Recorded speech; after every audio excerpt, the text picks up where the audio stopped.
오늘 본문을 통해서 마라와 엘림 사이라는 제목으로 말씀 전하도록 하겠습니다.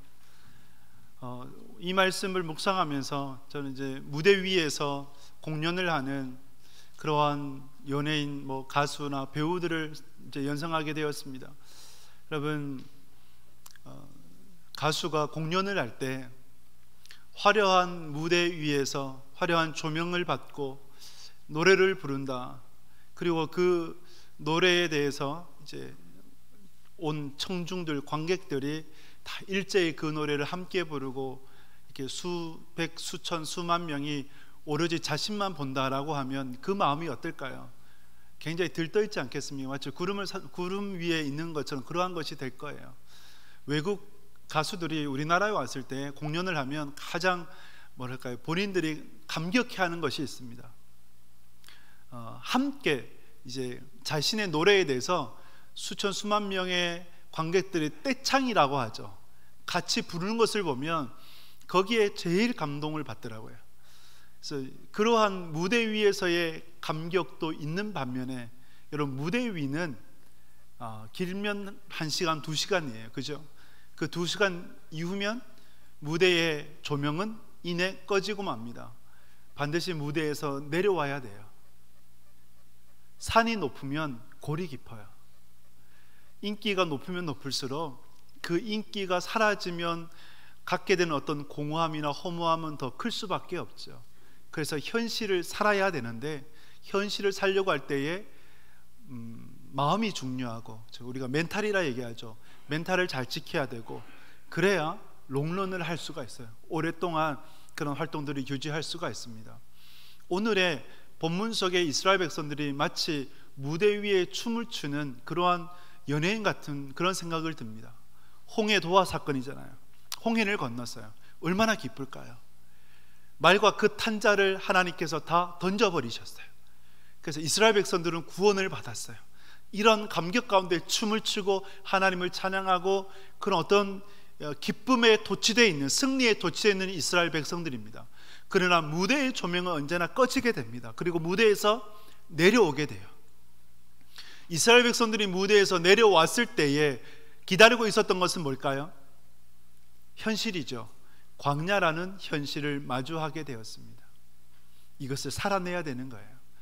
저는 예전에 수련회를 가면, 고등학교 때, 대학교 때나 수련회를 가면 수련회 때 수련회가 계속 되었으면 좋겠다. 3박 4일 4박 5일 되잖아요. 이 수련회가 계속 이루어졌으면 좋겠다. 수련회에서 내려가기 싫은 거예요. 집에 가기 싫은 거예요. 집에 가면 또 현실이잖아요. 공부해야 되고 또 잔소리도 들어야 되고 여러 가지 힘든 거, 힘겨움도 있어야 되고 그런 것들이 있잖아요. 그래서 여러분, 베드로가 변화산에서 뭐라고 예수님께 요청을 했습니까? 이곳이 좋사오니 이곳에서 주를 위하여, 그리고 모세를 위하여, 엘리야를 위하여 초막셋을 지읍시다라고 제안했지 않습니까? 근데 라파엘의 변화산의 그리스도라는 그림을 보게 되면, 여러분, 그 라파엘은 변화산 위에 영광스러운 모습만 그리지 않았어요. 영광스러운 모습을 그린 반면에 변화산 아래에 치열하게 살아가는 인생의, 전쟁 같은 인생의 그림들을 여전히 그려놓았어요. 변화산은 변화산 위에만 있는 것이 아니라 변화산 아래에도 있는 거죠. 그 현실을 지금 이스라엘 백성들은 마주하고 있어요. 오늘 본문을 보게 되면 출애굽기 15장 22절 말씀 같이 읽겠습니다. 모세가 홍해에서 이스라엘을 인도하며 그들이 나와서 수르 광야로 들어가서 거기서 사흘 길을 걸었으나 물을 얻지 못하고. 아멘. 모세가 홍해에서 이스라엘 백성들을 이제 인도해서 어디로요? 수르 광야로, 민수기에 보면 에담 광야라고 표기되어 있습니다. 에담 광야로 인도를 했어요. 이끌었어요. 하나님께서 이끄신 거죠. 수르 광야, 여러분, 광야라고 하는 곳, 여러분, 사막이잖아요. 온 천지 나무 한 그루 잘 찾아볼 수 없고 그런 곳, 여러분, 사흘 길을 광야로 들어간 거예요. 사흘 길이라고 하는 것은 지금까지 이스라엘 백성들이 물을 준비했을 거 아니에요, 그죠? 물을 준비했을 텐데 가죽 부대에 물을 넣어서 마셨을 거예요. 그러면 먼저는 사람이 마셨을 테고 또 어느 정도 여유가 있으면 가축들을 먹였지 않겠습니까? 그런데 사흘이 지나니까 그 물이 다 동이 나버린 거죠. 물이 없어요. 물은 생명과 직결되는 거예요. 사람이 음식은 안 먹어도 어느 정도 버텨요. 뭐 40일 금식 기도도 하지 않습니까? 40일을 안 먹어도 살 수 있어요. 저는 한 3일밖에 못 하겠더라고요. 제가 금식 기도 최장 해본 것이 3일 금식 기도였어요. 더 이상 하면 시험 들 것 같아서 못하고 그렇게 한 적이 있었는데, 여러분, 이렇게 음식은 안 먹어도 어느 정도 버틸 수 있으나 물은 마시지 않으면 탈수 증세가 나고 생명과 목숨과 직결됩니다.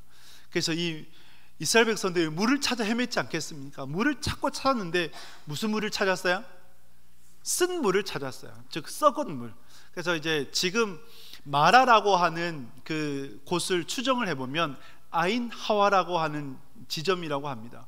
그래서 그곳의 영상을 보니까 그 영상에서 우물이 있어요. 근데 지금도 그 우물이 썩어 있어요. 온갖 쓰레기로 가득하고 물이 있긴 있는데 도저히 사람이 마시지 못하는 물이 돼요. 그런 쓴 물, 그래서 쓴 물을 후대에죠 마라라고 불렀어요. 쓰다 해서 마라라고. 여러분, 마라라는 단어를 생각하면 떠오르는 단어가 있지 않습니까? 사람이 있지 않습니까? 나오미죠. 나오미가 이제 베들레헴에서, 유대 베들레헴 땅에 살다가 저 모압 땅으로 이사 갔잖아요. 이사 갔다가 쫄딱 망했죠. 남편도 죽고 아들 둘 죽고 이제 과부가 돼가지고 또 이제 과부된 또 며느리 이제 룻을 데리고 베들레헴으로 오면서 뭐라 얘기합니까? 나를 나오미라 부르지 마라. 나오미란 뜻이 기쁨이거든요. 나오미라 부르지 마라. 나는 나오미가 아니라 뭐다? 마라다, 쓰다, 슬픔이다, 고통이다. 그래서 히브리어의 마라는 슬픔을 뜻해. 인생에 있어서 고통을 뜻하는 것이 마라가 돼요. 그러한 마라의 쓴물을 이제 직면하게 됩니다. 그런데 모세를 통해서 하나님께서 나무를 하나 던져라 하고 그 나무를 던졌더니 뭘로 변했어요? 쓴물이 단물로 변했어요. 그때 하나님께서 이스라엘과 법도와 율례를 정하시고 시험하셨고, 그 이후에 10km만 더 들어가 보니 뭐가 있었어요? 엘림이라는 곳이 있었어요. 엘림. 12샘이 있었고 물샘이 12이요 나무가 종려나무가 70그루나 되는 그러한 엘림을 이제 만나게 되었습니다. 이 마라의 쓴물 사건을 학자들이 여럿의 비유를 하는데, 출애굽 과정에서 여러분 애굽 땅의 첫 시험이 뭐였습니까? 출애굽기 7장에 보면 애굽 땅을 시험하는 첫 사건, 첫 심판, 나일강의 물이 피가 되었죠. 그래서 그 출애굽기 7장에 보면 나일강의 물을 애굽 사람들이 마시지 못하게 되었으므로 표현해요. 마시지 못하게 되었으므로. 근데 오늘 말씀을 보면 마라의 물이 있어서 마시지 못함으로, 히브리어가 거의 유사해요. 그러면서 여러분 첫 사건, 광야에서의 첫 사건이 마라거든요. 애굽에서의 그 심판의 첫 사건이 그 물이에요. 나일강의 물. 똑같은 물에 연관이 있어요. 그래서 이걸 학자들은 그렇게 연결을 시켜요. 신약에 와보면, 여러분 신약에서 요한복음을 보면 예수님께서 처음 행하신 이적이 뭡니까? 기적 기억나세요? 가나의 혼인잔치 때에 물이 변해서 뭐가 됐어요? 포도주가 되었죠. 요한복음 2장을 보게 되면 2장 말씀, 2장 1절 같이 읽어보겠습니다. 사흘째 되던 날 갈릴리 가나에 혼례가 있어 예수의 어머니도 거기 계시고. 아멘. 여러분 오늘 본문과 공통점이 있죠. 뭐 있습니까? 사흘째 되던 날, 수르 광야로 며칠 들어갔어요? 사흘길을 들어갔죠. 사흘, 3일 동일한 날짜에, 이때에 마라의 쓴 물이죠. 써서 마시지 못하는. 그런데 이 혼례의 혼인잔치 때에 뭐가 떨어졌어요? 포도주가 다 떨어져 버렸어요. 떨어져 가지고 어머니 마리아가 요청했을 때에 예수님께서 물을 채워라, 돌 항아리에 물을 채워라 했을 때 그 물이 무슨 물이었냐면 손님이 오면 씻어주는 그러한 물이었어요. 손님을 접대하는 물. 그러면 그 물은 다른 용도로 쓸 수 있어요? 없어요? 없지요. 그런 물, 마라의 쓴 물과 그리고 그 항아리 통에 이제 채운 물과 너무 유사하지 않습니까? 비슷한 성격이죠. 그러면서 마라는 나무를 던지니 단물이 되었고, 이 포도주의 물은 예수님께서 말씀하시니 이 물이, 사람을 접대하는 물이 뭘로 변한 거예요? 포도주가 된 거예요. 포도주. 이렇게 변화되었어요. 또한 여기에서 보면 예수님께서 가나에서 첫 이제 포도주 어떤 기적을 베푸실 때에 이 포도주의 양이 6통의 항아리라고 성경에서 표현을 하는데 약 한 500에서 700리터나 돼요. 우리가 콜라 큰 게 몇 리터입니까? 1리터예요. 1.5리터. 그러면 여러분 700리터라고 가정을 해보면 얼마나 많은 양이 되겠습니까? 그것도 포도주예요. 포도주는 음료수는 콜라처럼 그렇게 마시는 게 아니잖아요. 그런데 그 혼인잔치에 온 사람들이 충분히 마실 수 있는 차고 넘쳐나는 그 포도주를 변화시켜 주신 거죠. 엘림이 12샘이 있고 종려나무 그루 70그루가 있는, 그렇게 변화된 것처럼 그런 놀라운 기적들을 베풀어 주신 거죠. 그래서 이제 그 요한복음에 보면 예수님께서 가나에서 첫 이적을 행하시니 영광을 나타내셨고 제자들이 믿게 되었더라라고 말씀을 하고 있어요. 이렇게 성경에서 곳곳에서 마라의 쓴물 사건과 연관되는 구절들이 있습니다. 자, 여기에서 여러분 우리가 생각을 해보면 하나님께서 왜 광야로 이끄시면서 광야에서의 첫 사건을 이 마라의 쓴물 사건으로 인도하셨을까요? 광야는 뭡니까? 우리가 광야는 학교라고 부르죠. 학교는 어떤 곳이에요? 레슨하는 곳이잖아요. 가르쳐주는 곳이잖아요. 인생 레슨이에요. 이 광야 사건을 통해서, 광야의 마라 사건을 통해 하나님께서 레슨하고 싶은 것이 뭘까요? 무엇을 가르쳐 주시길 원하실까요? 마라와 엘림 사이예요. 마라와 엘림처럼 그 사이에서 살아가는 것이 여러분들의 인생 아니겠어요? 그 인생에서 하나님이 원하시는 것이 뭘까요? 그것을 오늘 본문을 통해서 그 답을 찾아갈 수 있기를 축복합니다. 오늘 말씀 보면 우리 22절, 23절 또 같이 읽겠습니다. 모세가 홍해에서 이스라엘을 인도하며 그들이 나와서 술 광야로 들어가서 거기서 사흘 길을 걸었으나 물을 얻지 못하고 마라에 이르렀더니 그곳 물이 써서 마시지 못하겠으므로 그 이름을 마라라 하였더라. 아멘. 여러분, 물을 찾아 헤매었어요. 기껏 찾았는데 어떤 물이에요? 마라, 쓴 물, 썩은 물이에요. 도저히 마실 수 없는 물이에요. 그런데 그 썩은 물을 모세를 통해서 하나님이 역사하시니 어떤 물이 되었어요? 단물이 되었어요. 마실 수 있는 물이 되었어요. 주님께서 이것을 통해서 우리에게 말씀하고자 하시는 건 뭘까요? 여러분들은 무슨 물을 찾고 계십니까? 어떤 물을 찾아서 헤매고 계십니까? 어떤 세상의 것을 찾아서 헤매고 계세요? 어떤 이들은, 노총각 노처녀들은 결혼만 하면, 그래서 결혼이 물을 찾는 것 같아요. 결혼만 하면 내 인생에 놀라운 기적이 나타날 것이다. 결혼한 여러분들, 결혼을 해보니 기적이 나타났습니까? 아니면 엎친 데 덮치기 여깁니까? 혹 때려다 혹 붙였습니까? 네, 대답하지 마시고 속으로만 생각하십시오. 여러분, 회사에 취업을 해보면 취준생들은 취업만 하면, 그죠? 취업만 하면 세상에 모든 것들을 내가 가질 수 있어, 세상은 다 내 거야, 이런 생각을 할 거예요. 또 사업만 시작을 하면, 장사만 시작을 하면 다 내게 될 거예요. 이런 이제 마치 오아시스를 찾는 것처럼 그런 마음으로 가져요. 그런데 취업을 해보면 어떻습니까? 취업의 현장 가운데, 사회의 현장 가운데, 그 회사의 조직 문화에 굉장히 힘들어해요. 제 친구가, 제가 이제 학부는 대학은 이제 전기공학을 전공을 했거든요. 그래서 제 친구들은 대부분 한국전력이나 건설회사에 많이 취업해서, 전자회사나, 이제 한국전력에 저랑 친했던, 저는 CCC라는 곳에서 한국대학생 선교회 이제 훈련을 받았고, 제 친구는 내비게이터 선교회에서 훈련을 받았는데, 그 친구도 굉장히 열심히 했거든요. 그래서 내비게이터 선교회에서 훈련을 받고 이제 한국전력에 취업을 했단 말이죠. 좀 시간이 지나서 만나가지고 식사 한번 하면서 같이 교제를 하는데, 그 친구가 너무 힘들대요. 왜 힘드냐? 한국전력 회사들이 보통 산골에 있거든요. 바닷가나 산골에 많아요. 여러분, 전기 회사들 그렇잖아요. 이 회사는 좋은데, 그런데 회사 마치고 업무가 마치고 그 회식 문화, 하루다 멀다 하고 회식을 한대요. 거기서 술을 계속 이제 거부하는데도 끊임없이 요청을 한대요. 그래서 이 회식하는 게 너무너무 힘들다, 그런 이야기들을 해요. 이렇게 여러분, 취업만 하면 다 내게 될 것 같아요. 그런데 절대 그렇지 않아요. CEO의 94%가 여러분 눈물로 밤을 지새운 적이 있다고 합니다. 94%면 거의 100% 아니에요. 전부 다 CEO라고 하면 이제 오너들인데, 회사의 사장인데, 그러면 여러분 회사 사장이면 다 얻은 것과 다 좋은 것 같지 않습니까? 모든 걸 다 물을 찾았는데 진짜 물을 찾은 것 같지 않습니까? 근데 그 사람들도 눈물로 밤을 지새웠다는 거예요. 왜 그럴까요?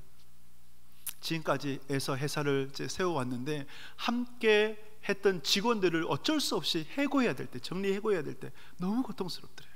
그리고 회사를 위해서 정말 또 가족들을 위해서 일평생 열심히 일했는데 어느 날 가족들이, 아내가 당신은 회사를 위해 살았지 나를 위해 뭘 해준 게 있느냐, 자식들은 아빠가 저를 위해 해준 게 뭐가 있냐라고 하면 그게 너무 고통스럽더래요. 때로는 경기가 너무 힘들어서 회사를 접어야 될 때, 정리해야 될 때, 그때가 너무 고통스럽다는 거죠. 여러분, 이처럼 우리는 물을 찾아요. 세상에 물을 찾아요. 여러분들은 어떤 물을 찾아 헤매고 있습니까? 근데 여러분, 그 물을 찾았다고 했을 때 정말 마실 수 있는 물이었습니까? 아니면 마라의 쓴 물이 되었습니까? 요한복음 4장에 보면 예수님께서 사마리아의 우물가의 여인을 만나게 돼요. 만났을 때 예수님께서 그 우물가 여인에게 이렇게 말씀하셨어요. 너가 지금 찾는 그 물은 마시면 다시 목마를 것이다. 그러나 내가 주는 물은 절대 목마르지 않는다. 이 샘물 속에 영생하도록 솟아나는 그 영생의 샘물이 될 것이다 라고 그렇게 그 여인에게 말씀하셨어요. 우리가 세상에서 찾는 물은 이내 목이 마를 수밖에 없어요. 그러나 그리스도께서 주시는 그 물은 영원한 생명의 물이 될 줄 믿습니다. 그러면 우리는 세상의 것을 찾아야겠습니까? 그리스도의 것을 찾아야겠습니까? 그리스도의 것을 찾는 여러분 될 수 있기를 주님의 이름으로 축복합니다. 그러면 우리의 인생이 그리스도의 것을 찾아 나아가면 쓴 인생이 뭐가 될까요? 단 인생이 돼요. 여러분들의 쓴 인생이 마라와 같은 쓴 인생이 하나님의 은혜로 말미암아 달콤한 인생으로, 복을 누리는 인생으로 변화되는 여러분 될 수 있기를 주님의 이름으로 축복합니다. 여러분, 신앙과 불신앙의 차이가 뭔지 아세요? 신앙과 불신앙의 차이는, 불신앙은 세상의 물을 찾는 거예요. 신앙은요, 그리스도의 물을 찾는 거예요. 불신앙은 마라와 같은 그런 어려움이 있을 때 원망해요. 그렇죠? 신앙은 뭘까요? 모세는 어떻게 했어요? 하나님 앞에 기도했어요. 그리고 하나님 앞에 순종했어요. 이것이 신앙과 불신앙의 차이가 되는 거예요. 여러분들은 인생에 어려움이 있을 때 원망하십니까? 아니면 기도하십니까? 기도하실 수 있는 여러분 될 수 있기를 축복합니다.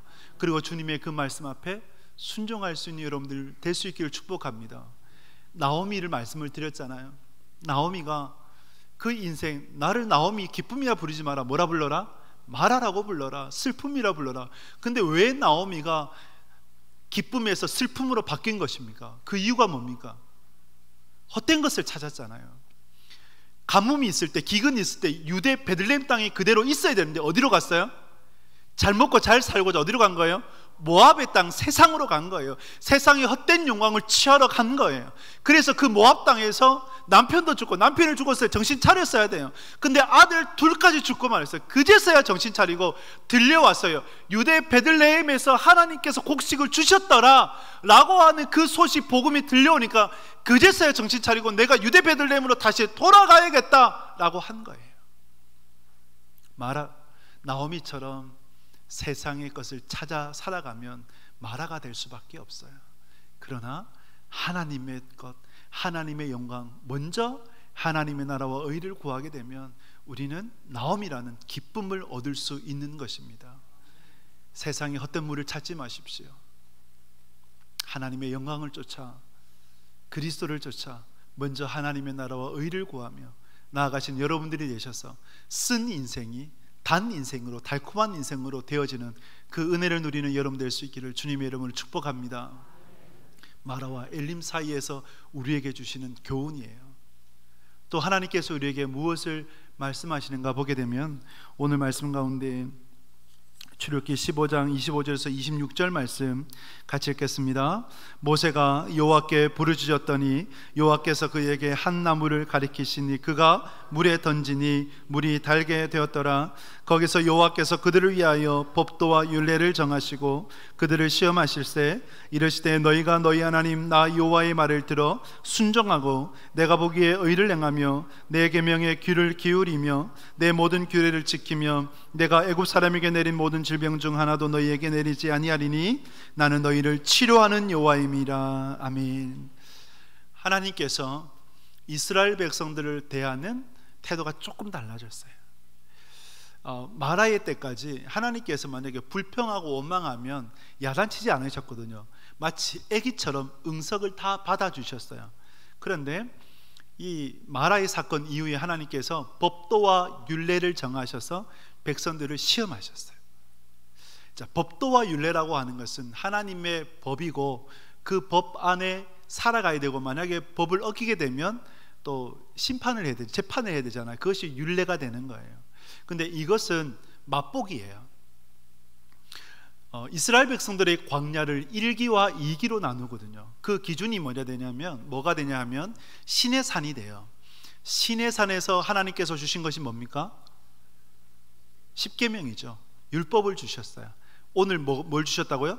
법도와 율례를. 이건 맛보기. 메인 디시는 어디에서요? 조금만 더 가면 있을 신의 산에서 주시는 십계명과 율법이 이제 메인이 되는 거예요. 하나님의 백성으로서의 정체성 가운데 핵심이 뭘까요? 하나님께서 아브라함을 부르셨을 때에 세 가지의 복을 주셨죠. 복을 약속을 하셨죠. 많은 자손을 줄 것이고 땅을 줄 것이고 복의 근원이 되게 하겠다. 복의 근원이 핵심이에요. 여러분, 땅과 백성은 하드웨어적인 거예요. 외적인 거예요. 그렇죠? 중요한 건 외적인 것도 중요하지만 내적인 것, 소프트웨어가 더 중요해요. 내적인 것이 뭘까요? 하나님이 주인이신 나라. 하나님의 주인이신 나라는 말씀으로 하나님이 통치되어지는 나라. 그 말씀으로 통치되어지는 것은 곧 십계명을 통해서 그 율법을 통해서 하나님이 이끄시는 나라가 돼요. 그래서 시내산에서 그 작업을 하신 거예요. 그래서 시내산까지 광야 1기 2년으로 보고 시내산 이후에 38년이 돼요. 38년. 자, 여기서 여러분, 하나님께서 이스라엘 백성들을 이제 시험하시게 돼요. 시험은 크게 두 가지 의미가 있어요. 두 가지 의미. 그것은 사탄의 시험이 있죠. 사탄의 시험은 떨어뜨리는 거예요. 도중에 탈락시키는 거예요. 탈락시키는 거죠. 그래서 우리 그걸 뭐라고 불러요? 유혹이라고 부르죠. 템테이션, 유혹이라고 불러요. 근데 하나님의 시험은 성숙시키고 성장시키는 것이 목적이에요. 법도와 율례를 하나님께서 정하시고 십계명을 전하시고 율법을 주신 것은 하나님의 백성으로서 더 성숙하고 성장하도록 하기 위해서 주신 계명이 되지요. 그래서 그것을 뭐라고 불러요? 시험, 테스트라고 부르는 거예요. 그래서 이 시험하실 때 이 단어를 영어 성경에 보면 테스트라고 적혀져 있어요. 자, 여러분, 여기에서 그 광야 2기를 38년으로 보잖아요. 38년을 생각을 하면 신약에서 떠오르는 말씀이 없습니까? 38년 베데스다 연못가에서 38년 된 병자를 고치신 예수님.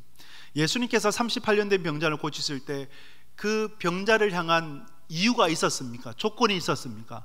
아무런 이유도 없이 조건도 없이 예수님께서 그 병자를 고쳐주셨습니다. 그렇죠? 고쳐주셨어요. 마치 하나님이 이스라엘 백성들을 선택하신 이유가 있습니까? 없습니까? 이유가 없어요. 하나님의 전적인 주권 아래 선택하셨어요.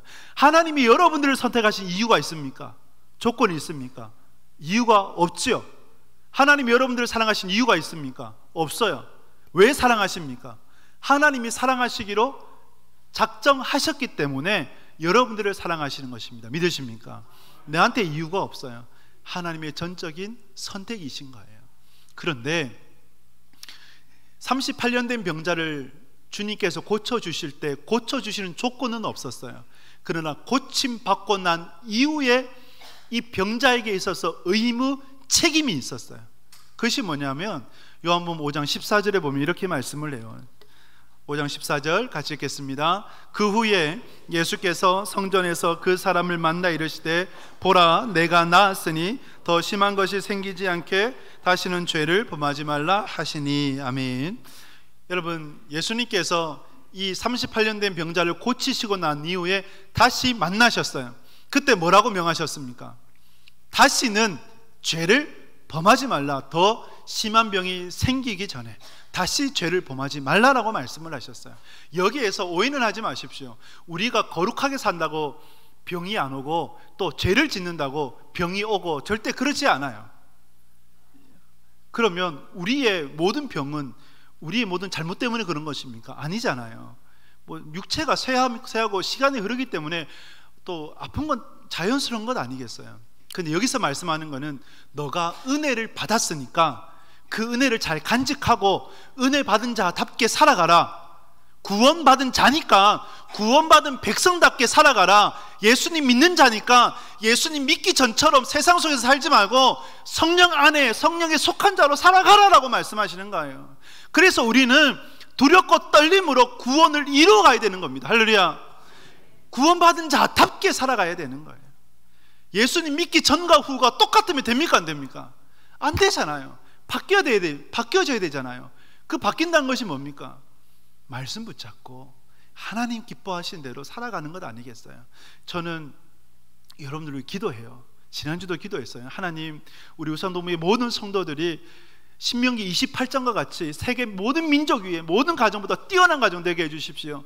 성읍에서도 복을 받고 들에서도 복을 받게 해주십시오. 떡반죽 그릇에 그 물질이 차고 넘쳐나게 해주시고, 그리고 그 자녀들이 부모님의 때보다도 더 예수님 잘 믿고 은혜 가운데 가는 믿음의 가정 되게 해주십시오. 들어가도 나가도 복을 받는 가정 되게 해 주옵소서. 할렐루야. 이렇게 기도합니다.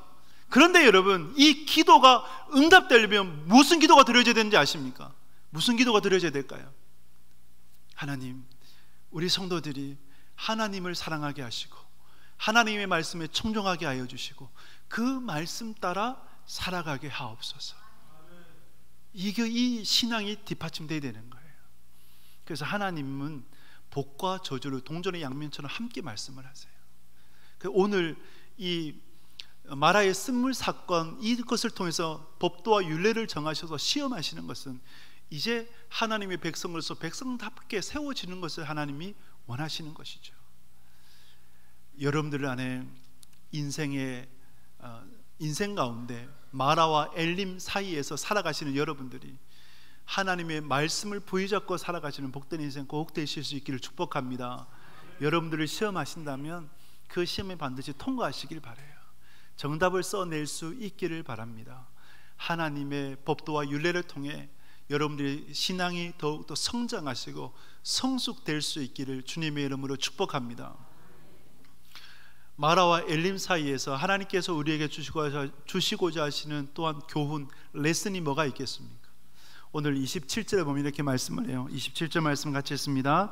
그들이 엘림에 이르니 거기에 물샘 열둘과 종려나무 이런 굴가 있는지라 거기서 그들이 그 물 곁에 장막을 치니라. 아멘.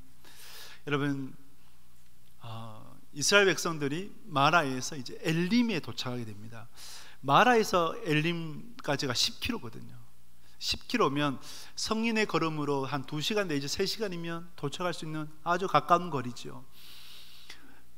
엘림이 어떤 곳인가? 엘림은요, 물샘이 12이나 있었어요. 물샘 하나도 귀한데 광야에서 물샘 하나만 발견해도 엄청난 건 아니에요. 오아시스잖아요. 근데 그 오아시스가 12이나 돼요. 그리고 종려나무가 70그루나 된 거예요. 한 그루가 있으면 충분히 거기에서 그늘을 쉴 수 있는데 70그루가 되니까 여러분, 이스라엘 백성들 전체가 편히 쉴 수 있는 그늘이 제공된 거예요. 12샘은 뭘 뜻할까요? 이스라엘의 12지파. 70그루는요 70장로, 이스라엘 백성들을 대표하는 것이 70장로거든요. 그래서 70장로, 즉 12샘과 그리고 70그루는 이스라엘 전체를 상징을 하는 것입니다. 하나님께서 이렇게 이스라엘 전체 백성들에게 은혜를 베풀어 주신 거죠. 그래서 여러분 한번 유튜브에 엘림을 한번 검색을 해보시면 한 번씩 나와요. 그래서 저기 서울에 만나교회가 있는데 성남에 그 이제 만나교회 김병삼 목사님이 이제 인도를 해서 이제 성지순례한 이제 영상이 있더라고요. 그것에 보니까 오늘날도 그 엘림으로 추정되는 곳이 있어요. 곳곳에 샘이 있어요. 큰 돌을 던져 보니까 깊이 들어가요. 또 물도 아주 맑아요. 언제든지 마실 수 있는. 그래서 물이 얼마나 많으면 모터로 이제 그 물을 끌어다가 이제 뭐 농사에 사용하는, 그만큼 물이 많은 거예요. 또 주변에 보니까 종려나무가 엄청 많아요. 아, 여기가 엘림이구나, 광야에서, 수르 광야에서 엘림이구나 라고 추정을 학자들이 하고 있더라고요. 자, 이렇게 하나님께서 이스라엘 백성들에게 엘림으로 물샘이 12이나 되는, 12이 되니까 한 지파에 하나씩 차지했지 않겠습니까? 79나 되니까 모든 사람들이 편히 쉬었지 않겠습니까? 여러분, 마라에서 왜 이스라엘 백성들이 원망했을까요? 왜 이스라엘 백성들이 절망했을까요? 무엇 때문에요? 마라에서 엘림이 보이지 않았기 때문입니다. 그렇죠? 만약에 보였다면 절망했을까요? 절망 안 하죠. 보이는데 왜 절망해요? 그래, 우리 조금만 더 가면 돼, 서로 격려하면서 조금만 힘내자 그랬을 거 아니에요. 그런데 보이지 않으니까, 바로 앞에 있어도 보이지 않으니까 원망하고 불평하고 절망하면서 그렇게 나갔던 거죠. 근데 우리는 마라를 살아가요, 엘림을 살아가요? 마라를 살아가요. 그 사이에서 살아가요. 그럼 우리의 인생에서 엘림이 보일까요, 안 보일까요? 보이지 않아요. 그렇죠? 보이질 않아요.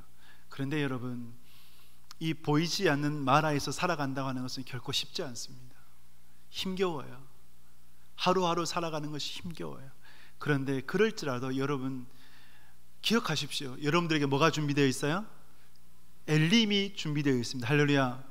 엘림의 축복이 준비되어 있어요. 그래서 청교도들은 이런 인사를 해요. 아직 가장 좋은 것은 오지 않았습니다. 우리 옆에 계신 분들이 같이 한번 이렇게 한번 축복할까요? 당신에게 아직 가장 좋은 것은 오지 않았습니다. 한번 축복하겠습니다. 당신에게 아직 가장 좋은 것은 오지 않았습니다. 할렐루야. 여러분들에게 가장 좋은 것은 아직 오지 않았어요. 여러분, 택배를 주문을 하면 옵니까 안 옵니까? 오죠. 어제 공휴일이었으니까 그저께 토요일날 건너뛰고 오늘 건너뛰고 내일 옵니까 안 옵니까? 옵니다. 여러분들이 기다리던 배송이 되는 것처럼 하나님께서 여러분들에게 주시는 복이, 엘림의 축복이 반드시 기다리고 있습니다. 할렐루야. 우리는 보여요, 안 보여요? 안 보여요. 택배는 보이기라도 하지. 문자 오잖아요. 언제까지 옵니다, 어디까지 와 있습니다, 보이잖아요. 그런데 엘림은 안 보여요. 그런데 볼 수 있어요. 믿음 바라는 것들의 실상이요, 보이지 않는 것들의 증거니. 그래서 선진들이 이로써 믿음으로 경주하였노라. 허다한 무리들이, 허다한 믿음의 선배들이 믿음으로 살아왔노라. 히브리서 11장 12장에서 우리에게 증거하고 있지 않습니까? 그러므로 여러분, 믿음으로 살아가십시오. 믿음으로 볼 수 있기를 축복합니다. 그래서 엘림의 축복을 누릴 수 있기를 바라요. 제가 한번 나눴던 것 같아요. 그런데 다시 한번 좀 나누고 싶어서 말씀드립니다. 저는 이제 뭐 신앙의 핍박은 잘 없었어요. 저희 모태 신앙이었고, 저희 어머니가 야단 안 쳤는데, 교회 안 가면 야단 쳐서 교회는 이제 계속 출석을 했고, 그런데 고등학교 때 주일날 자율학습을 강요를 해서 예배를 드리러 갔다가 예배 드렸다는 이유로 이제 선생님한테 엄청 혼나고 그랬던 이제 고등학교 2학년 3학년 때는 보냈었습니다. 그러면서 이제 가장 크게 부딪혔던 때가 군대였어요. 군대에서 주일이 되면 못된 고참들이, 이제 제가 이제 교회에 가야 되는 걸 아니까 못된 고참들이 내부반 정리를 해야 된다라고 얘기를 하면서 교회를 예배 드리지 못하도록 하는 거예요. 그래서 제가 어떻게 했겠습니까? 이병 유신건 예배 드리고 싶습니다, 이 말을 했죠. 하니까 고참이 어떻게 합니까? 열받죠. 열받으니까 잡히는 대로 때려요. 총으로도 때리고 헬멧으로도 때리고 막 때려요. 그래서 원산표 꺾다고 한 1시간 정도 구타를 당한 것 같아요. 근데 또 물어요. 이제 9시 다 돼서 그래도 갈 거냐? 가겠습니다. 그래서 그래, 갔다 와라. 그러면서 또 으름장을 놓겠죠. 갔다 와서 보자. 그래서 이제 가서 예배 드렸어요. 예배 드린데 그 예배가 제대로 드려졌겠습니까? 1시간 내내 눈물만 줄줄 흘리다 왔어요. 사슴이 시냇물을 찾기에 갈급한 같이 내 영혼이 주님을 찾기에 갈급합니다. 사람들이 나를 보고 주가 어디 있느냐 말을 합니다. 주님 어디 계십니까? 이게 시편 40편 41편이거든요. 이 찬양을 또 부르는 거예요. 얼마나 서글프든지. 그래서 믿음이 아니라 그냥 서글퍼가지고 한 시간 내내 줄 울다가 왔어요. 그래서 어떻게 내가 또 10시부터 밤까지 어떻게 또 시달리고 어떻게 맞고 내가 어떻게 견디느냐 그러고 있는데, 그런데 저를 가장 괴롭혔던 고참이, 원래 이제 이등병은 애기거든요. 애기는 혼자 다니면 안 돼요. 그래서 어른이 같이 데리고 다녀야 돼. 그 상병 뭐 병장이거든요. 그 제일 괴롭혔던 상병이 저를 이제 교회에서 다시 이제 내후반으로 데려가면서 하는 말이, 부대 내에 있는 불미한 것들은 절대 밖으로 얘기하면 안 된다 얘기하는 거예요. 무슨 일인가 싶었는데, 그런데 제 인생에 하나님의 은혜가 비춰진 거예요. 어떤 은혜였을까요? 면회가 온 거예요. 면회가. 누가 왔느냐? 남양주에 살고 있던 큰 누님이 면회를 왔어요. 처음으로 온 거예요. 그 면회 온다면 온다라고 얘기를 하지, 얘기도 안 해. 그래서 만약에 훈련 가면 어떡해? 어쨌든 이제 면회를 온 거예요. 남양주 구리였었는데 제가 천원에서 군복무했으니까 천원에까지 온 거예요. 와가지고 뭐 또 맛있는 거 많이 갖고 왔지 않겠습니까? 그래서 맛있는 거 치킨 먹고, 이제 부대는 어떠냐? 재밌다고 좋다고 막 거짓말하고, 그래서 괜히 걱정하니까 또 저희 어머니 기회 들어가면 큰일 나거든요. 그 잠 못 주무세요. 그래서 이제 괜찮다고, 아주 좋다고. 그런데 집에 가려고 그러니까 못 잡게 잡았어요. 안 된다고, 있으라고. 마칠 때까지 이제 잡아두고, 그래서 이제 지금 음식들 다 싸주라고 싸가지고 내후반에 갖다 주니까, 저를 이제 괴롭혔던 고참들은 또 그 음식에 눈이 멀어가지고 굉장히 잘해주고, 그날 밤은 편안히 자고. 그래서 근데 그때에 이 고참들이 어떤 생각을 했냐면, 얘는 미쳤다. 그래서 얘는 만약에 교회 못 가게 하면, 예배 못 드리게 하면 사고 친다. 예배는 드려주게 해주자. 이렇게 이제 서로 합의를 받더라고요. 그 다음부터는 예배 드리는 데는 어려움이 없었어요. 여러분, 제가 예배 드리고자 했을 때 저희 누님이 면회 온다는 것을 알았겠습니까? 몰랐겠습니까? 몰랐죠. 엘림이 보이질 않아요. 그런데 단 하나 붙잡았던 것은 예배는 드려야 된다. 예배는 목숨같이 지켜야 된다. 그거였어요. 그래서 하나님 앞에 예배 드리기를 힘썼고, 예배 드렸더니 그런 은혜를 하나님께서 주신 거예요. 우리에게 엘림은 준비되어 있습니다. 할렐루야. 예비되어 있어요. 그래서 우리가 믿음으로 살아가고자 힘쓰면, 하나님 중심으로, 말씀 중심으로, 예배 중심으로 살아가고자 힘쓰면, 보이질 않아도 한 걸음 한 걸음 걸어 나아가면 언젠가는 엘림이 우리에게 펼쳐질 거예요. 그런 은혜를 경험하며 믿음으로 살아가는 여러분 될 수 있기를 주님의 이름으로 축복합니다. 말씀을 맺습니다. 여러분, 우리는 마라와 엘림 사이에서 살아가고 있어요. 광야의 첫 사건이에요. 왜 광야의 첫 사건 때 하나님께서 마라를 통과하게 하셨을까요? 물이에요. 생명이에요. 다음 주는 만나와 메추라기, 물을 시험하신 후에 이제 음식으로 시험을 하세요. 그 물을 통해서 그 생명의 주권도 누구한테 있어요? 하나님께 있어요. 그래서 물을 찾지 말고, 세상의 물을 찾지 말고, 주님께서 주시는 영원한 생명의 물, 그리스도를 찾으며 살아가라라고 주님께서 우리에게 말씀해 주시는 것입니다. 그러한 신앙이 뭐냐? 하나님의 법도와 율례예요. 즉 하나님의 말씀이에요. 주의 말씀을 붙잡고 살아가야 되는 것이고, 주의 말씀 붙잡고 한 걸음 한 걸음 걸어 나가면 우리에게는 뭐가 준비되어 있어요? 엘림이 준비되어 있습니다. 할렐루야. 하나님께서 가장 좋은 것을 아직도 여러분들에게 주시지 않았습니다. 여러분들에게 주신 놀라운 은혜가 있어요. 그 은혜를 바라보며 사모하시며, 비록 엘림의 인생이라 하더라도 쓴물로 바꾸어 주실, 또 마라의 인생이라 할지라도 쓴물로 바꾸어 주실, 또 엘림의 축복을 주실 주님 바라보면서 승리하는 여러분 될 수 있기를 주님의 이름으로 축복합니다.